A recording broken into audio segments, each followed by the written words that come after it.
আমরা নিরপেক্ষ নই, আমরা মুক্তিযুদ্ধের পক্ষে। শুধু দর্শক শ্রোতা, দৃষ্টিকোণ একাত্তরের পক্ষ থেকে আপনাদের স্বাগত জানাই। বন্ধুরা, আমাদের সাথে আজকে যুক্ত হয়েছেন, আমাদের সাথে প্রথমবারের মতো যুক্ত হয়েছেন জয়ন্ত রায় চৌধুরী, সিনিয়র সাংবাদিক, নিউ দিল্লি থেকে। অ্যাকচুয়ালি দিল্লি থেকে। জয়ন্ত দা, আপনাকে দৃষ্টিকোণ একাত্তরের পক্ষ থেকে স্বাগত জানাই। নমস্কার। নমস্কার। আপনি কেমন আছেন? আমি ভালো আছি, আপনি বলুন। আমি কেমন ভালো আছি চলছে, দাদা। বাংলাদেশ কেমন আছে? বাংলাদেশ কেমন আছে সেটাই, সেটা নিয়েই আসলে সবার ভিতরে অনেক প্রশ্ন। আমরা বাঙালি যারা আছি, বাংলাদেশের বিভিন্ন দেশে ছড়িয়ে আছি, তারাও আসলে বুঝতে পারছি না বাংলাদেশ কেমন আছে। গত 2 বছর যে টার্মোইলের মধ্যে দিয়ে বাংলাদেশ যাচ্ছে, আমরা বুঝতে পারছি না আসলে বাংলাদেশ কেমন আছে। সবকিছু খুবই কনফিউজিং। এই বিষয় নিয়ে আপনার সাথে আলোচনা করবো। তো আমরা একটু একটা প্রথম যে বিষয়টা এই মুহূর্তে সবচেয়ে বেশি আলোচিত হচ্ছে, সেটা হচ্ছে যে মার্কিন যে বিশেষ দূত সার্জিও গর বাংলাদেশে গেলেন, সেইখানে গিয়ে আগে মানে কীরকম আলোচনা করলেন ভারতের সাথে। বাংলাদেশের এখনকার সম্পর্কটা কি, ভারত বাংলাদেশ, বাংলাদেশ চায়না, বাংলাদেশ মার্কিন যুক্তরাষ্ট্র, বাংলাদেশ মার্কিন যুক্তরাষ্ট্র ভারত, এই টোটাল বিষয়গুলো নিয়েই বাংলাদেশের মানুষের ব্যাপক আগ্রহ।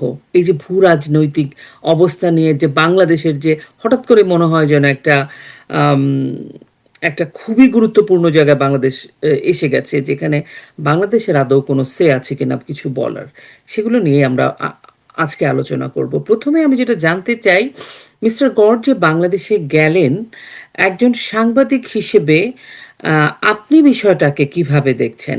সেখানে বাংলাদেশে গিয়ে উনি আসলে টাইম টু টাইম আমেরিকার বিভিন্ন গুরুত্বপূর্ণ ব্যক্তিরা বাংলাদেশ ভিজিট করছেন। আপনি এই বিষয়টাকে কিভাবে দেখছেন? বাংলাদেশের প্রথম আমাদের বুঝতে হবে যে 2024-এ পট পরিবর্তন কেন হলো। শেখ হাসিনা চায়নার দিকে একটু বেশি ঘেঁষে ফেলেছিল এবং জি। সেটা আমেরিকা পছন্দ করছিল না, যে জন্যে জুলাই অগাস্টের একটা রেভলিউশন বলুন যাই বলুন সেটা হয়েছিল। তো চায়না বাংলাদেশের জন্য একটা নেভাল বেস তৈরি করেছিল, যেখানে 8খানা সাবমেরিন রাখা যায়, ডিস্ট্রয়ার রাখা যায়। আহ, বাংলাদেশের একটাও ডিস্ট্রয়ার নেই, দুটো পুরনো চাইনিজ সাবমেরিন আছে। তো ন্যাচারালি অনেকেরই উদ্বেগ ছিল যে চায়না এটাকে তাদের নেভাল বেস বানাবে কিনা।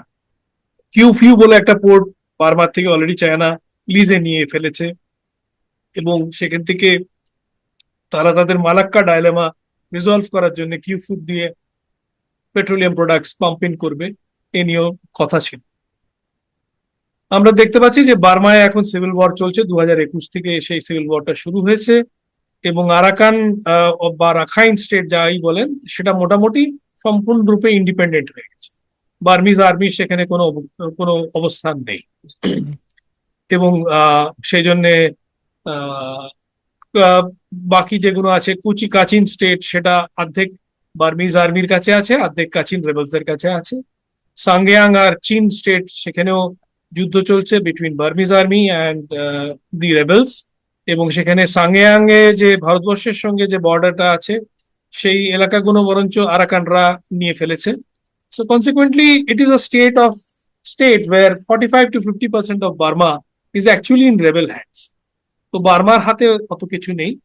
আহ, তার একটা কারণ আবার সেই একই জিনিস, যে বার্মা চায়নাকে পোর্ট দিচ্ছিল, অয়েল পাইপলাইন দিচ্ছিল, বিভিন্ন রকমের অ্যাডভান্টেজ দিচ্ছিল, যেটা আমেরিকার হয়তো পছন্দ হয়নি। তো কিছু কিছু জিনিসে আপনি বুঝতেই পারবেন যে আমেরিকার সঙ্গে ভারতবর্ষ এক অ্যালাইন্ড আছে, আবার কিছু কিছু জিনিসে আমরা আমেরিকার সঙ্গে কথা মানি না, আমরা আমেরিকার যা চাই সেটা আমরা হয়তো করি না। কিন্তু as far as China is concern অনেকটা হয়তো অ্যালাইনমেন্ট আছে।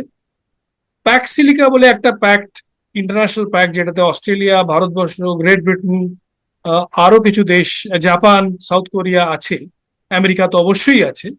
এই প্যাক সিলিকার বেসিক জিনিস হচ্ছে রেয়ার আর্থ, এবং যে এআই যে সাপ্লাই চেনটা, সেটা চায়নার থেকে আলাদা করে দিচ্ছে। তো সেটা নিয়ে তারা কাজ করছে, এবং that is a very powerful pact. গত বছর থেকে এটা শুরু হয়েছে। হ্যাঁ, 25 সাল বাংলাদেশে থেকে যদিও বোধ হয়। কোনো রেয়ার আর্থের সেরকম কোনো সিগনিফিকেন্ট ডিপোজিট নেই, কিন্তু Bangladesh is in part of the trade root. আপনি জানেন যে আসামে জাপানিজ হেল্প নিয়ে একটা সেমিকন্ডাক্টর বিরাট বড় শহর তৈরি হচ্ছে, এবং জাপানিজরা মাতাবাড়িতে বাংলাদেশে পোর্ট তৈরি করছে। তো এবার অবভিয়াসলি এই পোর্ট দিয়ে হয়তো সেমিকন্ডাক্টরের এক্সপোর্ট হবে, এবং সেখানে বাংলাদেশের একটা রোল আছে, কারণ ডাউনস্ট্রিম আপস্ট্রিম ইন্ডাস্ট্রিজ বাংলাদেশে তৈরি হতে পারে, তাই বাংলাদেশে চাকরি বাকরিও হবে, বাংলাদেশের অনেক উন্নতিও হতে পারে। এই সব কারণের জন্য হয়তো প্যাক্সিলিকা কিছুটা বাস্তবায়ন করার জন্য, প্লাস প্যাক্সিলিকাতে থাকলে বাংলাদেশও একটা এমার্জিং ইকোনমিক পাওয়ার, এবং তারও এআই এর দরকার পড়বে, তারও রেয়ার আর্থের ম্যাগনেটস এর দরকার পড়বে, এবং তাকে naturally US led Pax Silica would like it to be on its side rather than with the Chinese. এই জন্য অফার দেওয়া হয়েছে যে প্যাক্সিলিকার আপনারা সদস্য সদস্য হন। হয়েছে। হ্যাঁ। তো এবার এটা আমার মনে হয় না এটা প্রত্যাখ্যান করবেন, কারণ আফটারঅল তারেক করিম এবং বিএনপি যদিও চায়নার সঙ্গে সদ্ভাব রাখতে চায়, কিন্তু তারা আমার মনে হয় না আমেরিকাকে চটাতে পারবে। কারণ আমেরিকা খুব ক্লিয়ারলি বুঝিয়ে দিয়েছে তার আগে যে যে মিলিটারি প্যাক্টস গুলো যেগুলো সই করতে আহ, হয়েছে বাংলাদেশকে, সেগুলো না সই করলে তার একটা ইকোনমিক কনসিকুয়েন্স আছে। তো অবভিয়াসলি এটারও একটা কনসিকুয়েন্স হয়তো থাকতে পারে। এটা মনে রাখতে হবে যে আমেরিকা হচ্ছে সবচেয়ে বড় ক্রেতা বাংলাদেশের গুডস এন্ড সার্ভিসেস, এবং বাংলাদেশি ডায়াসপোরা যেখান থেকে ম্যাক্সিমাম রেমিটেন্সেস বাংলাদেশ আনে, সেটা গালফ এবং সেটা আমেরিকা। গালফও আমেরিকারই বলতে পারেন একরকম অধীনে, সেই জন্য বাংলাদেশের উপর একটা লেভারেজ আমেরিকার আছে। তো এইটা হচ্ছে ব্যাকগ্রাউন্ড। এখন বাংলাদেশ কি প্যাক্সিলিকা সই করবে কি করবে না, তার আগে আপনি দেখবেন হয়তো কালকে আর একটা অ্যানাউন্সমেন্ট বাংলাদেশ সরকার করেছে যে তারা চায়নার সঙ্গে কি কি এগ্রিমেন্ট করেছে অন টেকনোলজি ইত্যাদি। তো this is a very interesting situation. Great power রাইভালরিতে বাংলাদেশ চাক আর না চাক তারা লিপ্ত হয়ে গেছে, জড়িত আটকে হয়ে গেছে গেছে। আর কি, মানে মাঝখানে পড়ে হ্যাঁ, গেছে। এখন কেন সার্জিও গোর গেছিল বলা তো মুশকিল, আমি তো সার্জিও গোরের পুরো ব্যাপারটা বলতে পারবো না, কিন্তু ওয়ান ক্যান গেস। সাংবাদিক হিসেবে তো কিছু ইনফরমেশন আপনাদের কাছে আসে। কিছু ইনফরমেশন যেটুকু বুঝতে পারছি যে সার্জিও গোর মোটামুটি বুঝিয়ে দিয়েছে যে দেখুন, আপনারা যে ভাবছেন যে আপনারা আহ, একদিকে চায়না নিয়ে খেলবেন, অন্যদিকে আমাদের নিয়ে খেলবেন, এটা হবে না। এটা আপনি hunting with the hares with the foxes and running with the hare সবসময় হয় না। যে কোনো বড় খেলোয়াড়ই বলবে যে না ওটা চলবে না, আপনি এদিকে আসুন নাহলে ওদিকে যান, ওদিকে যান তো বলে দিন, তাহলে আমরা সেই হিসেবে বন্দোবস্ত করব। বাংলাদেশের যেরকম অবস্থান, বাংলাদেশের যেরকম ভাবে অর্থনৈতিক অবস্থা, তাতে তাকে আমেরিকার দিকেই ঘেঁষতে হবে। চায়না যা যা বাংলাদেশকে বেচে সেগুলো রিপ্লেস করা যায়। চায়না বেসিক্যালি প্রজেক্ট এক্সপোর্ট করে বাংলাদেশকে। আমি পোর্ট বানিয়ে দেবো, ভীষণ এক্সট্রাঅর্ডিনারি হাই কস্টে বাংলাদেশকে পোর্ট বানিয়ে দিয়েছে। সেই পোর্টগুলো অর্ধেক কোনো কাজের লাগেনি, অথচ তার ঋণ বাংলাদেশকে দিতে হচ্ছে। আরো কিছু প্রজেক্ট বাংলাদেশকে দেবে, সেগুলো দিয়ে আহ বাংলাদেশের ডেট ট্র্যাপের দিকে যাচ্ছে, সেটা বাংলাদেশের অনেকেই বুঝতে পারছেন।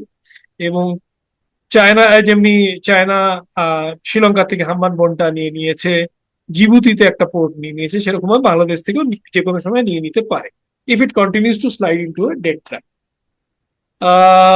সেই জন্য বাংলাদেশ কি করবে সেটা দেখতে হবে আমাদের, কিন্তু মনে হয় যে the way things are panning out, হয়তো সার্জিও গোরের কথা তাদের মাথায়। কেন সার্জিও ঘোষ দীনেশ ত্রিবেদীর সঙ্গে কথা বলেছে? অবভিয়াসলি বিকজ ভারতবর্ষ প্যাক্সিলিকার একজন ইম্পর্টেন্ট মেম্বার, এবং তারা বাংলাদেশকে বলছে যে তোমরা সদস্য হও। তো তখন ইন্ডিয়ান যে হাই কমিশনার, ইন্ডিয়ান যে রাষ্ট্রদূত, যে মন্ত্রী স্টেটাসের, তার সঙ্গে সে কথা বলবেই, তার সঙ্গে সে কিছু না কিছু বার্তালাপ করবেই যে আমি বাংলাদেশকে এটা বলছি, আপনার কি মত, আপনি কি ভাবেন। নিশ্চয়ই তার আগে দিল্লিতেও এটা নিয়ে কথা হয়ে গেছে, তারপরেই সে গেছে। হয়তো সেখানে গিয়ে আরো একটু বার্তা, একটা কিছু হয়তো টুইক ইন দ্য পলিসি সে হয়তো চিন্তা করেছে, ভেবেছে, বলেছে, ইনফরমেশন দিয়েছে, যেটা দীনেশ ত্রিবেদী হয়তো পাস অন করেছে। এটা আমি বলতে পারবো না যে কি হয়েছে, আমি তো আমাদের দেশের পররাষ্ট্র মন্ত্রী মন্ত্রকের সদস্য নই, আহ, আহ, সদস্য নই, এবং সাংবাদিক হিসেবে হয়তো সবাইকে চিনি, কিন্তু বলতে পারবো না তারা কি ভেবেছে এবং কি বলেছে। কিন্তু এগুলো গেস করা যায় যে এইরকম কিছু একটা হয়তো এদিকে যাচ্ছে। এবার দেখতে হবে যে কোন দিকে এগাবে, কারণ বাংলাদেশও একটা মিনিস্ট্রিয়াল র্যাঙ্কের একজন ডিপ্লোম্যাটকে এবার পাঠাচ্ছে, যে আগে ফরেন সেক্রেটারি ছিল। আহ, বাংলাদেশে ফরেন সেক্রেটারি তাকে তারা পাঠাবে বা ভারতবর্ষে। এখন দেখা যাক কত দূর কোথায় এগায় জলটা। মানে কি তাহলে কি এ বিষয়ে মানে যে এই যে আপনি বলছেন যে দীনেশ ত্রিবেদী যেহেতু ভারতবর্ষ যেহেতু প্যাক্সিলিকার একজন মানে সদস্য, সো দীনেশ ত্রিবেদীর সাথে মিস্টার গড়ের যে কথা হলো, সার্জিও গড়ের, তো ওইটারই কোনো কারণে হয়তো দীনেশ ত্রিবেদীজি ন্যাচারালি আবার দিল্লিতে প্যাক্সিলিকার চৌথানে সদস্য গেছে। অনেকগুলো তার মানে জিনিস কি আছে। এটা কি দিল্লি ও ওয়াশিংটন ডিসির মধ্যে কি কোনো কৌশলগত সমন্বয় হচ্ছে বা আলোচনা হয়েছে বলে আপনি মনে করেন, যে আগেই, কারণ গেছে যখন সার্জিও গড় যাওয়ার আগে, বা এই ধরনের কি কিছু আপনি মনে করেন কৌশলগত কি কোনো কিছু? ভারতবর্ষ তো আমেরিকার সঙ্গে অনেকদিন ধরেই চুক্তিবদ্ধ ভাবে আহ, ভারতবর্ষের সঙ্গে একটা অ্যালাইনমেন্ট আছে। ভারতবর্ষের সঙ্গে ডিফেন্স প্যাক্ট আছে, প্রণব মুখার্জির সময় থেকেই আছে। মনমোহন সিং প্রণব মুখার্জির সময় থেকেই আছে, সেটাকে রিনিউ করা হয়েছে আহ বা আহ, মোদি সাহেবের সময়। তো কনসিকুয়েন্টলি একটা রিলেশনশিপ তো ভারতবর্ষের আমেরিকার সঙ্গে আছে, এবং ভেরি ক্লোজ রিলেশনশিপ। তাছাড়া কোয়াডের সদস্য ভারতবর্ষ, যেটা ইন্টারন্যাশনাল সাউথ চায়না সিজে তারা মানে যাতে international shipping free and fair থাকে সেটার জন্য তারা দায়িত্ববদ্ধ। এই জিনিসগুলো তো আছেই। প্লাস যেমনি মালাক্কা স্ট্রেটটা তো দুটো দেশ প্র্যাকটিক্যালি কন্ট্রোল করে। একটা হচ্ছে Singapore under the tutelage of United States of America, অন্যটা হচ্ছে ভারতবর্ষ। কারণ আন্দামান আর নিকোবর আইল্যান্ড যাকে চাইনিজরা বলে আয়রন চেন, সে আইল্যান্ড গুলো তো মালাক্কা স্টেটস কে কন্ট্রোল করে। মালাক্কা স্টেট থেকে যদি কোনো জাহাজ বেরায়, তাহলে আপনি প্রথমেই আন্দামান আইল্যান্ডস এর দিকে যাবেন, এবং তারপরে আপনি অন্যদিকে যেতে পারেন, বাংলাদেশ, বার্মা, ভারতবর্ষ, গালফ, যেখানে ইচ্ছে যেতে পারেন, ইউরোপ। কিন্তু আন্দামান আর নিকোবর আইল্যান্ড স্ট্র্যাটেজিক্যালি এমন ভাবে লোকেটেড যে এরা এবং সিঙ্গাপুর কন্ট্রোল করে। আর একটা দেশ সেটা কন্ট্রোল করে কিছুটা, সেটা হচ্ছে ইন্দোনেশিয়া। এবং এই তিনটে দেশের মধ্যে মোটামুটি প্লাস আমেরিকার মধ্যে একটা আন্ডারস্ট্যান্ডিং আছে। আগেও যখন মালাক্কা রিজনে পাইরেসি ছিল, সেই পাইরেসির দমন ভারতীয় নেভি করেছিল in collaboration with Singapore and Indonesia. তো এটা তো পুরনো আমাদের একটা সম্পর্ক আছে, এগুলো থাকবে। তো এ নিয়ে তো মানে ভারতবর্ষের সঙ্গে একটা ডাইরেক্ট আমাদের সিস্টেমই আছে, হটলাইন সিস্টেম আছে, যেখানে প্রাইম মিনিস্টার প্রেসিডেন্ট ট্রাম্পের সঙ্গে কথা বলতে পারে, ডিফেন্স মিনিস্টার ওখানকার সেক্রেটারি অফ ডিফেন্সের সঙ্গে কথা বলতে পারে, তো ইন্টেলিজেন্স চিফরা সারাক্ষণই কথা বলছে। তো এটা তো একটা মানে অলরেডি এক্সিস্টিং একটা স্ট্রাকচার আছে। জয়ন্তদা, এই প্রসঙ্গে আপনি যেভাবে বলছেন, সেটা তো ডেফিনেটলি ভারতবর্ষের সাথে ইউএস এর একটা কৌশলগত সমন্বয় তো আছে, এটা তো বোঝাই যায়।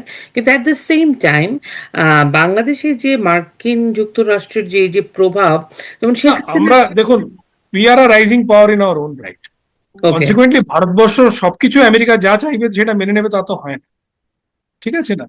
তো আমেরিকা যদি ভারতবর্ষ যদি বাংলাদেশের উপরে একটু বেশি প্রভাব খাটাতে যায়, তাহলে সেটা হয়তো আমরা অপোজ করতেও পারি, আবার নাও করতে পারি, ডিপেন্ডস আমাদের কি স্বার্থ। ওকে। তো সেটা তো দেখে ভারতবর্ষ কাজ করবে সেই হিসেবে, কিন্তু কোনো কোনো জিনিস নিশ্চয়ই আমেরিকার সঙ্গে ভারতবর্ষ একমত থাকবে। ওকে। সো মাঝে মাঝে এরকমও শোনা যায় যে যদি বেশি বেশি প্রভাব খাটানোর চেষ্টা করা হয়, যেমন ব্রিক্সের কথা যদি আপনি বলেন, আম, আহ, ব্রিক্সের আহ, আহ, ব্রিক্সের যে সম্মেলনটা ভারতবর্ষে হবে, সেখানে তারেক রহমান বাংলাদেশের প্রধানমন্ত্রীকে ইনভাইট করা হয়েছে ব্রিক্স সম্মেলন তিনি যেন যান। অনেকে বলছে যে তিনি যাবেন কি যাবেন না সেটা নিয়ে সেরকম ভাবে এখনো কিছু জানা যায়নি। সেখানেও নানা দেশের প্রভাব আছে, তিনি যেতে পারবেন কিনা। তারেক রহমান একটা ব্যালেন্সিং এর কোন দিকে উনি কৌশলগত, যেহেতু একটা সরকার গিয়ে আরেকটা সরকার এসছে, সুতরাং তাদের কূটনৈতিক কৌশল, বিদেশ নীতি তো পরিবর্তন বা বদল ভিন্নতর হবেই। কিন্তু কথা হচ্ছে তাদের কি রুম আছে তারেক রহমানের, এটা নিয়েও কি কথা হয়। তো তখন যদি সেটা হয় যে যুক্তরাষ্ট্রের বেশি প্রভাব, সেক্ষেত্রে ভারতের অনেক সময় কৌশলগত কারণে চায়নার সাথেও হয়তো অ্যালায়েন্স করবে, এটা বলা হয়। বাংলাদেশে আমি শুনি, এরকম নিউজ পেপারেও দেখি। আপনার কি মনে হয় এই জায়গাটা একটু যদি বলেন, বা ভারত চায়না বা ভারত আমেরিকা, মাঝখানে বাংলাদেশ, এই এই এই সমীকরণটাকে আপনি কেমন করে দেখেন? না, ভারতবর্ষ তো চায়নার সঙ্গে সম্বন্ধ আছে এবং থাকবে, সেটা আমেরিকানরাও জানে। আমরা চায়নার সঙ্গে 100 মিলিয়ন ডলারের ব্যবসা করি। ব্যবসা করেন, বিলিয়ন হ্যাঁ। ডলারের, মিলিয়ন না, বিলিয়ন ডলারের ব্যবসা করি। আহ, মানে ভার্চুয়ালি 100, এখন বোধহয় 125 হয়ে গেছে। ওকে। আপনি যদি দেখতে চান তাহলে সেই হিসেবে বাংলাদেশের জিডিপির 1/3 হচ্ছে আমাদের চায়না ট্রেড। সেটা তো থাকবে, সেটা তো বন্ধ হবে না। ব্রিক্সে তো আমরা সহযোগিতা করব। রাশিয়া আমাদের পুরনো বন্ধু। 71-এর যুদ্ধের সময় রাশিয়া আমাদের সঙ্গ আমাদের দিয়েছিল ফ্রেন্ড, হ্যাঁ। আমেরিকার একদম বিরুদ্ধে। পরীক্ষিত বন্ধু, হ্যাঁ। হ্যাঁ, সাউথ আফ্রিকা আমাদের সঙ্গে অ্যালাইন্ড আছে অনেক ব্যাপারে। ব্রাজিলের সঙ্গে আমাদের ঘনিষ্ঠ সম্বন্ধ আছে। তো সম্পর্ক। ব্রিক্সে তো আমরা সবসময় থাকবো, এটা নিয়ে কোনো সন্দেহ নেই। এবার ব্রিক্সে বাংলাদেশকে নেমন্তন্ন করা হয়েছে স্পেসিফিক্যালি বিকজ বাংলাদেশ সদস্য হয়েছে। বাংলাদেশ, তারেক রহমান সাহেব সদস্য সেই জন্য হবে, হয়নি হবে। তো? হ্যাঁ, হবে। হয়নি অবজারভার স্ট্যাটাসে, কিন্তু হয়ে যাবে। হয়ে যাবে। তো তারা যদি হতে চায়, কারণ it is also very powerful economic alignment, হতে ডেফিনেটলি। চায় তো বাংলাদেশ নিশ্চয়ই আসবে। এবং ব্রিক্সে যদি না আসে সেটা তো মানে যারা বলে ওখানে যে নাও আসতে পারে, কেন বলে ভগবানই জানে। বা তারা সরকারি পক্ষের সঙ্গে কথা বলেছে কিনা সেটাও আমি জানি না। আমার মনে হয় না সরকারি পক্ষ এরকম কোনো ডিসিশন নেবে। আপনার কি মনে হয় যাবেন উনি? কেন যাবে না? Okay. It is a global powerhouse. কেন কোনো দেশ যাকে মানে যার একটা চান্স আছে এই গ্লোবাল পাওয়ার হাউসের সদস্যতা পাওয়ার, সে কেন সেটাকে প্রত্যাখ্যান করবে? সে কেন চায়না, রাশিয়া, ভারতবর্ষ, তিনটে বড় বড় দেশকে সে আঙুল দেখাবার চেষ্টা করবে? আঙুল দেখিয়ে, বুড়ো আঙুল দেখানোটা যদি সুইসাইডিক্যাল হয়, তাহলে এই তিনটে বড় দেশের দিকে বুড়ো বুড়ো আঙুলটা দেখানোটা তো সুইসাইডিক্যাল হবে যে কোনো দেশের জন্য। মানে ব্যাপারটা এই আমার তো জন্য মনে হয় কালকে যদি পাকিস্তানকে নেমন্তন্ন করা হয় ব্রিক্সে, তো লাফাতে লাফাতে চলে আসবে তার। চলে আসবে। না, ব্যাপারটা এই জন্য বলা হয় কারণ কি, ভারতের সাথে বাংলাদেশের, আমি শেখ হাসিনা সরকার বলতে চাই না, না, বাংলাদেশের। প্রথমত তো আমি এই জিনিসটা বুঝতে পারি না যে বাংলাদেশে এই ধারণাটা কেন যে ভারতের সঙ্গে আহ, এই সরকারের কোনো ভালো অবস্থান হবে না বা ভালো রিলেশনশিপ থাকবে না। আমার তো মনে হয় এই সরকার ইজ ইগার যে ভারতের সঙ্গে সুসম্বন্ধ হোক, এবং ভারতও ইগার। আমার কাছে তো মনে হয় যে আপনি একদম। একটা জিনিস বোঝার চেষ্টা করুন যে জি। এই মুহূর্তে বাংলাদেশের সবচেয়ে বড় প্রবলেমটা কি? টার্কির থেকে একটা কি ড্রোনের ফ্যাক্টরি তৈরি করা, সেটা তো বড় সমস্যা নয়। বা চায়না কোন প্রজেক্ট নেবে সেটা বড় সমস্যা। সবচেয়ে বড় সমস্যা হচ্ছে যে গঙ্গা চুক্তিটা থাকবে কি থাকবে না। গঙ্গা চুক্তির এইটা হচ্ছে শেষ বছর, মেয়াদ শেষ। হ্যাঁ, মানে রিনিউ হবে কি হবে না আর কি।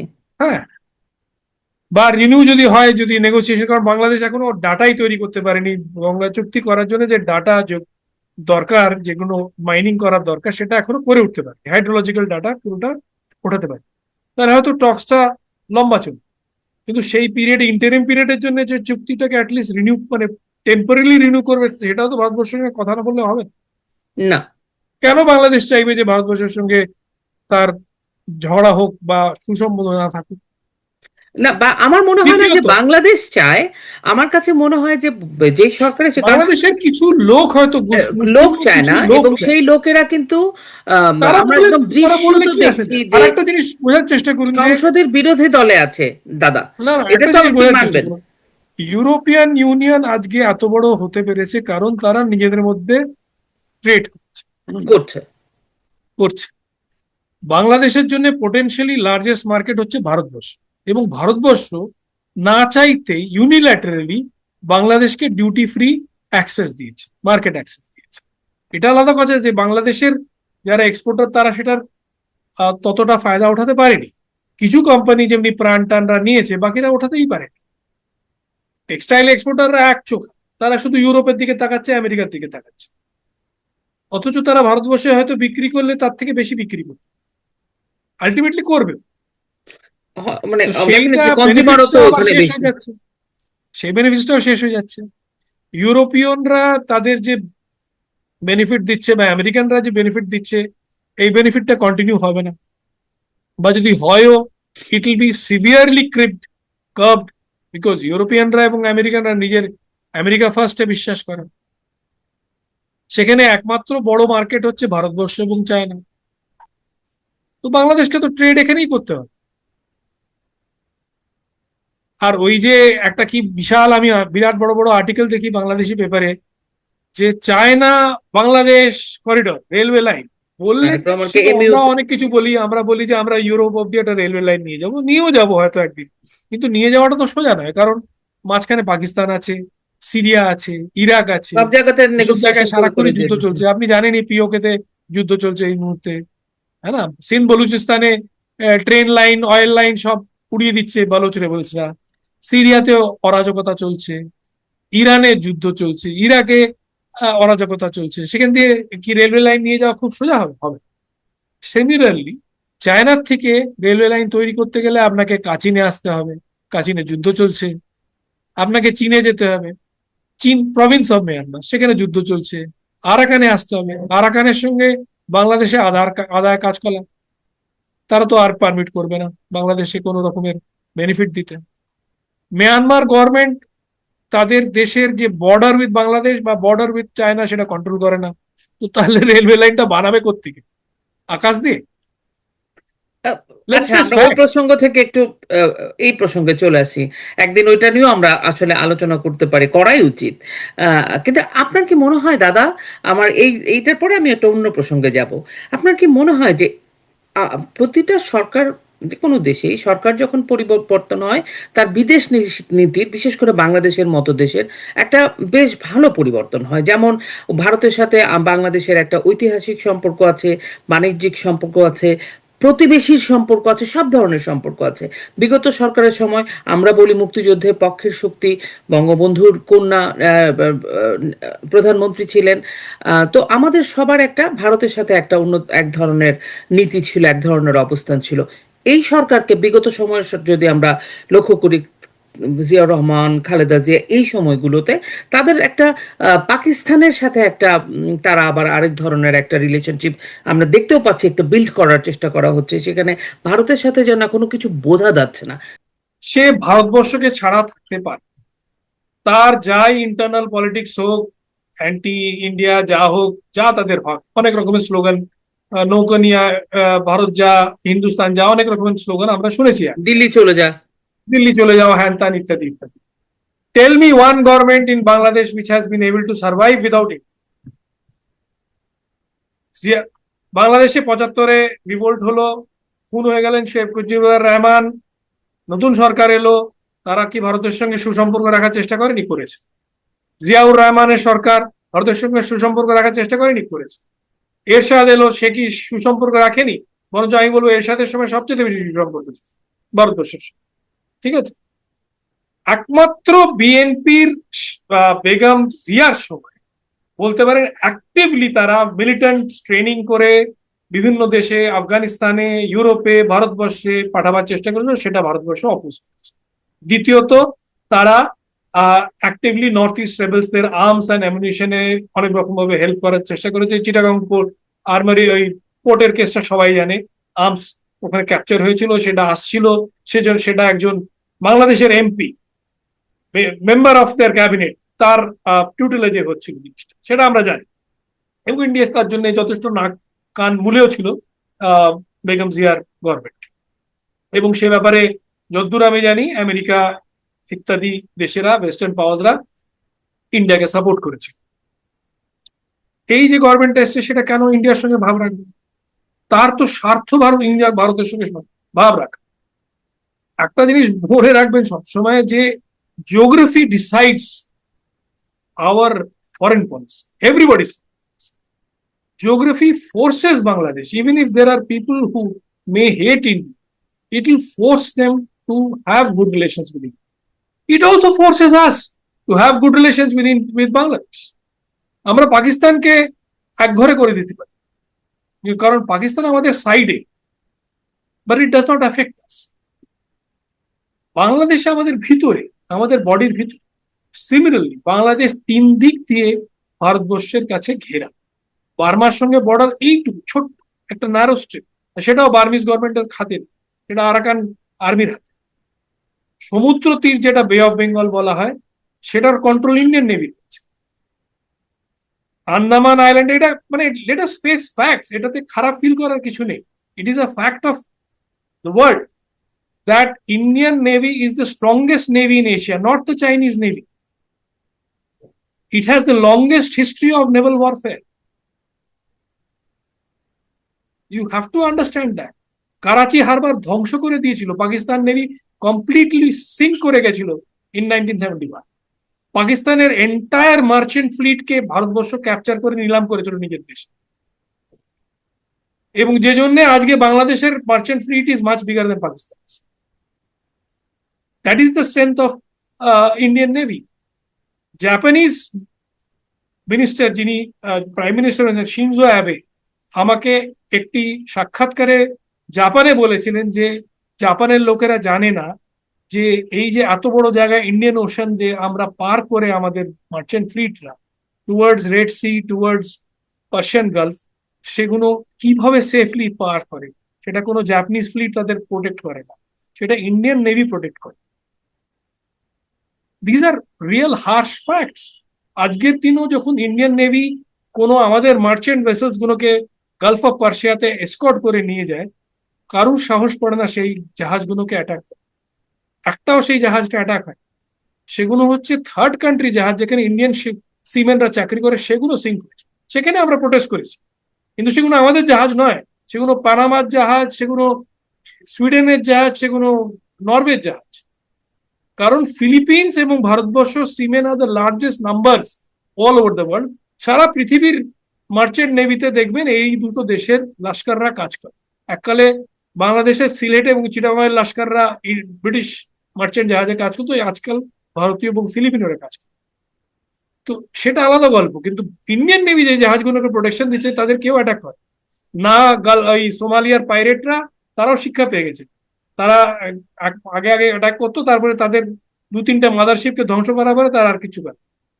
আচ্ছা দাদা, You cannot do trade in the Asian region without the support of India. India দেখা আজকের দিনে আপনি ভেরি হার্শ ফ্যাক্টস, অ্যাগেন খারাপ ভাববেন না। না না না, আমি তো একদমই খারাপ ভাবছি না। Indian middlemen are involved in all the trade between Bangladesh and Europe. Most of the raw material is coming from India. বলতে পারে যে আমরা রিপ্লেস করে দেবো আপনাদের raw material. Yes, you can get it from Egypt, you can get it from China, but if you do, your cost will go up কষ্ট তো বেড়ে যাবে। by 25-30%. হ্যাঁ অবশ্যই, কমিয়েছে আমেরিকা, সেই ট্যাক্সটা পুরো যাবে।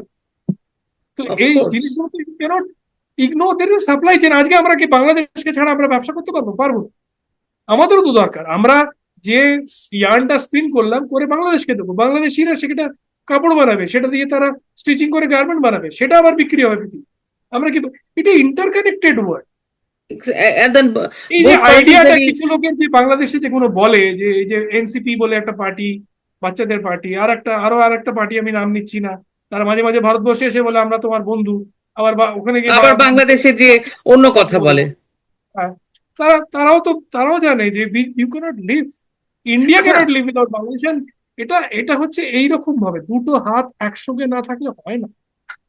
দাদা, আহ, এটা তো আসলে বোঝাই গেছে। কারণ কি, এই জন্য বললাম যে বাংলাদেশ গত সরকারের সময় 15 বছর একটা সরকার ক্ষমতায় ছিল। বাংলাদেশ একটা স্টেবল কান্ট্রি ছিল, বাংলাদেশে বিনিয়োগ আসছিল, বাংলাদেশ বলা শুরু করেছিল যে আমাদের ওই অঞ্চলে মানে রাইজিং স্টার। বাংলাদেশ খুব ভালো করছিল because of stability, everything was. এবং সবচেয়ে বড় কথা যে সন্ত্রাসবাদ, জঙ্গিবাদ, এগুলোও তো দমন হচ্ছিল। যেমন এখন যদি বাংলাদেশের অবস্থা দেখেন, ভয়াবহ।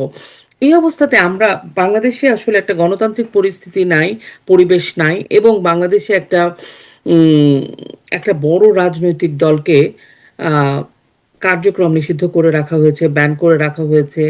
দলের সভাপতি, এগুলো ইন্টারনাল পলিটিক্স অফ বাংলাদেশ, এগুলোতে ভারতবর্ষ বা আমি একবার ভারতীয় সাংবাদিক হিসেবে বেশি কিছু বলা উচিত না। তবে হ্যাঁ, as a someone who believes in democracy, I would say কি democracy means allowing all parties to function. এবং আওয়ামী লীগ একটা বড় পার্টি, নিশ্চয়ই তার একটা সমর্থন না বেস আছে এবং তার ফাংশন করা দরকার। কিন্তু এটা ইন্টারনাল পলিটিক্স অফ বাংলাদেশ, এবং বাংলাদেশ উইল ডিসাইড কি কবে ফাংশন করবে, কিভাবে ফাংশন করবে, সেগুলোতে তো আমাদের হস্তক্ষেপ করা সম্ভব নয়। সাংবাদিক হিসেবে আমি লিখতে পারি, একটা ওপিনিয়ন পিস লিখতে পারি, এদিকে হওয়া উচিত বা ওদিকে না, হওয়া উচিত, আপনার কিন্তু ওপিনিয়নটা জানতে চাই। যেমন আমার ওপিনিয়ন হচ্ছে যে কোনো democracy, for it to succeed properly, everybody will have to be given space unless and until that particular theory is against the country. তো আমার মনে হয় না এমন কোন থিওরি আছে, থিওরি বেসড পলিটিক্যাল পার্টি আছে বাংলাদেশে যেটা against Bangladesh. I think all of them should be allowed to function. কিন্তু দাদা, আচ্ছা, এই যে আমরা যেমনি জামাতি ইসলামীকে যখন ব্যান করা হয়েছিল বাংলাদেশে, we thought it was not the right move, that was এটা তো রং। এটা তো যদিও আমরা আমরা বাংলাদেশের পক্ষে, মানে বাংলাদেশের মানুষ যারা মুক্তিযোদ্ধা, যেহেতু আমার বাবা একজন ফ্রিডম ফাইটার, আমি সবসময় এইটার জন্য আমাদের একটা সরব ইয়া থাকে, দাবি থাকে, ডিমান্ড ছিল।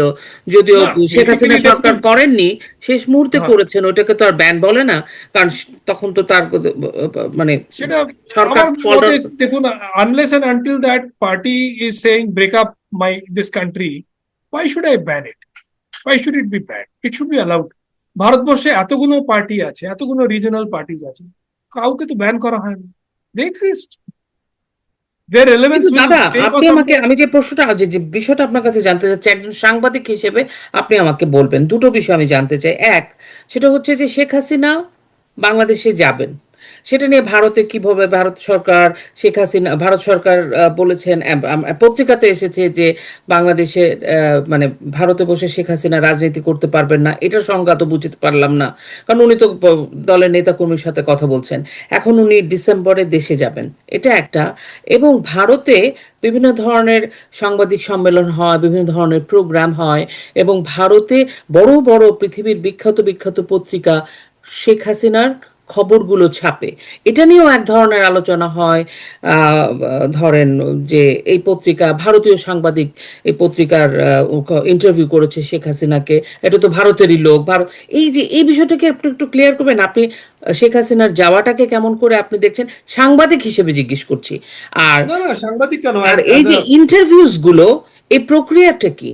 সাংবাদিক, ভারতীয় সাংবাদিক বিদেশি গণমাধ্যমে চাকরি করা, এই প্রক্রিয়াটার কে আপনি কিভাবে ভ্যালিডেট না, আপনি ভারত কিভাবে দেখুন, বলবেন? ভারতবর্ষের পলিসি খুব সহজ, ওকে। যে আমার দেশে আপনি রিফিউজ নিয়েছেন, উই আর হ্যাপি, আপনি আমাদের guest, you are not suppose to do politics from here. তো শেখ ওকে। হাসিনা তো পলিটিক্স করছে না। আপনি কি দেখাতে পারেন যে দিল্লি শহরে বা কলকাতা শহরে বা অন্য কোনো শহরে বা অন্য কোনো জায়গায় ভারতবর্ষে আওয়ামী লীগের কোনো ব্রাঞ্চ তৈরি হয়েছে না, আমি বা তার দেখিনি, আমি কোনো র্যালি শুনিও নি। করেছে? তো that is not a political activity. না। আমাদের এখানে দালাই লামা থাকেন, ঠিক, দালাই লামার একটা গভর্নমেন্ট ইন এক্সাইলও চালান, কিন্তু আমরা তো সেটাকে রিকগনাইজ করিনি। কিন্তু দালাই লামা থাকেন, দালাই লামা ইন্টারভিউ দেন, দেন। তার যে প্রাইম মিনিস্টার, সেও ইন্টারভিউ দেন, আমাকেও ইন্টারভিউ দিয়েছেন। তিনি চায়না নিয়েও বলেছেন, টিবেট নিয়েও বলেছেন, আমরা সেটা পাবলিশ করেছি। তো তাতে কারোর আপত্তি নেই, তো তাতে এখানে বাংলাদেশ সরকারের আপত্তি কেন হবে? আপনি আমাকে বলুন, বরঞ্চ ইউকে তে, ইউএসএ তে আওয়ামী লীগের ব্রাঞ্চেস আছে, পৃথিবীর সব দেশে আছে, আমাদের কানাডাতে সেখানে বিশাল। আমার ভারতবর্ষে নেই, ভারতবর্ষে নেই, লেটস ফেস ইট, আমরা অ্যালাউ করি না, নেই।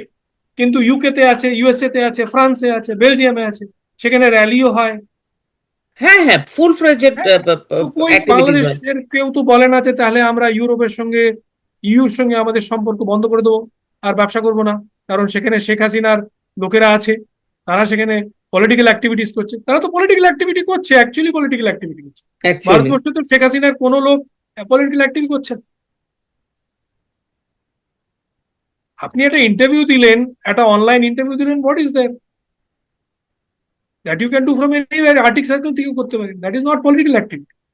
পলিটিক্যাল অ্যাক্টিভিটি হচ্ছে যখন আপনি মিটিং করছেন, আপনি ডেমনস্ট্রেশন করছেন, সেগুলো ভারতবর্ষে অ্যালাউড না, করেও না কেউ। কিন্তু ইউরোপে অ্যালাউড, ইউএসএ তে অ্যালাউড, ইউকে তে অ্যালাউড, সেখানে তো পলিটিক্যাল অ্যাক্টিভিটি হচ্ছে আওয়ামী লীগের। তাহলে যদি তাদের এই ডিমান্ডটা থাকে যে পলিটিক্যাল অ্যাক্টিভিটি করা উচিত না হাসিনার পার্টির, কারণ এই পার্টিটা ব্যান্ড ইন বাংলাদেশ, তাহলে তারা ইউএস এর সঙ্গে কথা বলুক, তারা ইউকে এর সঙ্গে কথা বলুক, ফ্রান্স জার্মানির সঙ্গে কথা বলুক, সেটা তো বলছে না। না। তাহলে তাহলে এখানে কথা বলে কি লাভ? ভারত সরকার কোনো নতুন কথা বলেনি, it is the, this is India stated policy from the 1950s। আমাদের এখানে তো নেপালের রাজা এসে রিফিউজ নিয়েছে, নেপালের রানারা এসে রিফিউজ নিয়েছে, আফগানিস্তানের প্রেসিডেন্টের পরিবার আফগানিস্তানে, এখনো হ্যাঁ, আছে। কথা। হ্যাঁ, ঠিক আছে, এখানে শ্রীলঙ্কার লোকেরা রিফিউজ নিয়েছে, বার্মার আং সাং সুকির মা এখানে রিফিউজ নিয়েছিল, সবাই তো এসে থেকেছে, আমরা কাউকে বারণ করিনি, শুধু বলেছে আপনারা এখান থেকে পলিটিক্স করবেন। ইন্টারভিউ দিন, ইন্টারভিউ দেওয়া তো পলিটিক্স না। এটা গেল একটা, এটা একদমই একদমই ক্লিয়ার হয়ে গেল। আসলে যে মানুষ যা জানতে চায় সেটাই বলছি। আচ্ছা, রয়টার্স কে দেয়া এক সাক্ষাৎকার, সেই সাক্ষাৎকারটা তো একটা খুবই সুন্দর সাক্ষাৎকার ছিল। এরকম শেখ হাসিনার তো টাইম টু টাইম সাক্ষাৎকার আসে, এবং সামনে শুনছি আরো 3টা পত্রিকার সাক্ষাৎকার হ্যাঁ, আসবে। রয়টার্সকে যেটা বলেছে, তার আগে ইন্ডিয়ান অনেকগুলো পত্র পত্রিকাকে একই কথা অনেকগুলো পত্র পত্রিকা এসছে, যে আমি কিন্তু বলা আমি হয় কি যাব, জানেন? আমি বাংলাদেশ যাব। তো সেটা ওনার ইচ্ছা, সেটা তো ইচ্ছা না, থাকতেই আমি পারে। যেটা জানতে চাচ্ছি, বলে কি বাংলাদেশে যে যেহেতু রয়টার্সকে দিয়েছে কৃষ্ণ এন দাস বলে যিনি, উনি ভারতীয়, এরকম একটা কথা বলে যে মানে এটা একটা বলে না যে আন্ডার দ্য টেবিল একটা তাদের মধ্যে একটা ইয়ে, এরকম কি কিছু নাকি? এটা হচ্ছে আমাদের আমাদের রেসিস্ট, আমাদের সাউথ এশিয়ানদের রেসিস্ট মেন্টালিটি। মেন্টালিটি। আমরা নিজেদের নিচু ভাবি। আমরা ভাবি সাদা চামড়ার লোক হলে পরে তাহলে সে হচ্ছে আসল বিদেশি সাংবাদিক। আরে বাবা, এখন জগৎ পাল্টে গেছে। ভারতীয় লোক ফরেন পলিসি, ইউএস এর ফরেন পলিসি ম্যাগাজিনের এডিটর, পাকিস্তানি লোক গালফের একটা খবরের কাগজের এডিটর, বাংলাদেশি ভদ্রলোক ওমান টাইমস এর এডিটর।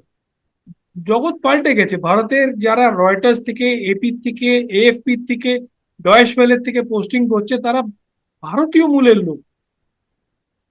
তারা আর গোরা সাদা চামড়াদের পাঠায় না ওরা, কারণ ওরা জানে সাদা চামড়ার থেকে কম টাকায় বেশি কাজ নিতে পারবো ভারতীয়দের থেকে, এবং বেটার ইংরেজি লিখবে এরা, বা বেটার ফ্রেঞ্চ লিখবে এরা। তো কনসিকুয়েন্টলি তারা ওদের নেয়। কৃষ্ণেন্দু দাসের হয়তো সিটিজেনশিপ হয়তো ফিজি বা কোথাওকারই হতে পারে, আমি জানি না ওর কি citizenship, I have no idea. Reuters মানে ইজ ইন্ডিয়ান নট অরিজিন আর কি। বদার্ড কি কোন দেশের তুমি সিটিজেন, রয়টার্স ইজ বদার্ড তুমি কাজ কি করছো। কন্টেন্ট মানে আমি খবরটা কি? আমি এখন ইউএনআই এর এডিটর। এর আগে আমি পিটিআই এর রেসিডেন্ট এডিটর ছিলাম ইস্টার্ন রিজন, মানে 11খানা স্টেটের আমি বস ছিলাম। আমার বস ছিল বিজয় যোশী পিটিআই এর, এখনো সে বিজয় যোশী পিটিআই এর চিফ এডিটর। বিজয় যোশী তার আগে কি করতেন, এপির সাউথ ইস্ট এশিয়া হেড ছিল। অ্যাসোসিয়েটেড প্রেসের কোন সাদা চামড়ার লোক সাউথ ইস্ট এশিয়ার হেড ছিল ভারতীয় বিজয় যোশী। সে ভিয়েতনাম থেকে নিয়ে শুরু করে বার্মা সব সে কন্ট্রোল। তো তাহলে কি বলবেন যে এটা মানে ভারতীয় কেন করছে খবর? আং সাং সুচিকে যদি সে বিজয় যোশী ইন্টারভিউ করে, তাহলে সেটা খুব খারাপ হয়ে যাবে। ভারতীয় কেন করছে, কোনোদিন তো বার্মা এটা বলেনি।